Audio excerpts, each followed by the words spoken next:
Administrator for being here.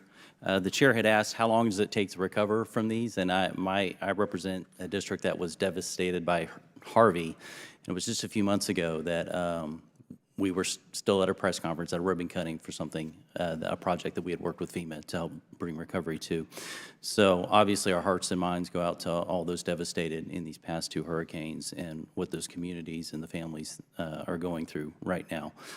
I wanted to ask you about, Representative Donalds mentioned that Ms. Washington says that she thinks this isn't an isolated incident. Of course, we have the New York Post article that talks about a FEMA official who went on and said that avoiding white or conservative-dominated disaster areas was an open secret within the agency. You state that there's nothing in the policy that, you know, and I will say I've been in enough of these, and that's the expected answer from any administrator. Of course, it's not in the policy. It's from our standpoint, it's not the policy that we're concerned with. It's not in the policy for the IRS to target conservatives. It's not in the policy for NIH to fund gain-of-function research. It's not in DHS policy for them to release foreign terrorists into our land, but they are. It's not policy of the FBI to target school teachers or people of faith, but all this is happening. And the common response is, well, it's not in the policy manual. Well, we're concerned about the culture. And I do not think that it's in a stated policy or in the culture to specifically say, you know, skip over Trump signs. But I am concerned about if there's not a proactive response to make sure that that isn't clear within the culture, that that kind of attitude should not be accepted at all. And I will point to this. FEMA's current strategic plan lists 3 goals. The first goal is to instill equity.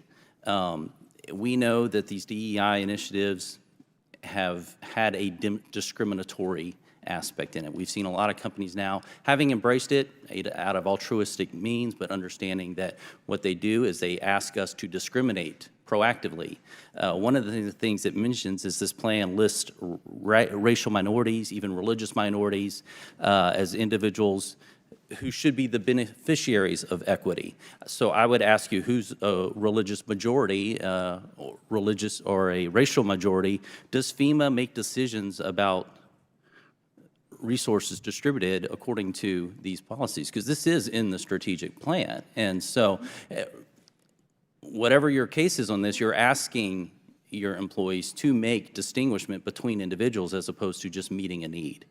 I tell people all the time in our office, we don't care who you are, we don't care what your voting record is, we don't care your background, your whatever. When you walk into our office, as many offices here, or even across the aisle, we're here to help and to help get your case through. I think that should be the very clear standing of FEMA, and I would encourage you to revise your strategic plan and rid it of all the DEI.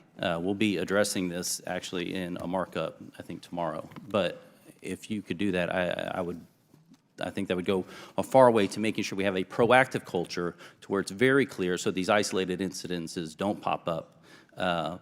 Because what we didn't see in that text thread was any pushback on that either. And that should have been clear, like, no, we're not about that. That's not what FEMA's about.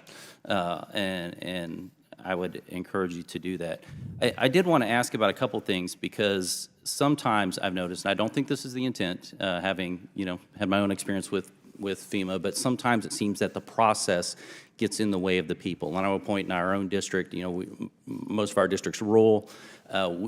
Sometimes you'd have a grant for $500,000 for a rural community. They're having to go through the same sort of process that in a large metroplex somebody with a $20 million project is going through. Very often it was point of contacts were very difficult. I know one place that had 7 site visits. It was a different team every time. They had to start the process over and over again because staff kept changing and these sorts of things. I was talking to someone even yesterday, and I've had a number of conversations with someone who's on the ground in North Carolina trying to help. And they listed a couple instances where you have people come out in the community, they put some resources together. They're trying to respond while FEMA's getting there and other resources, agencies are getting there. And FEMA would go in and they would, for example, be hosted in a place. FEMA would come out and rent out the place from underneath the people who are already doing recovery work. And they would confiscate the resources that were in that place and basically take over and kick the people out. there was this one group that basically were hiding their resources now because that had happened to them 3 times already.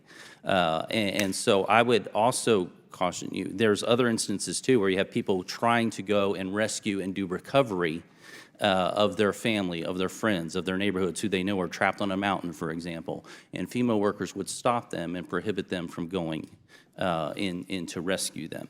And so again, in the aspect of guiding a culture, could you speak to what you are doing to ensure, in a sense, that you don't have, you mentioned some of them are temporary employees, that you don't have people who have this newfound authority who are actually prohibiting the work because it doesn't fit within their scope, and that we're making sure we put people before processes?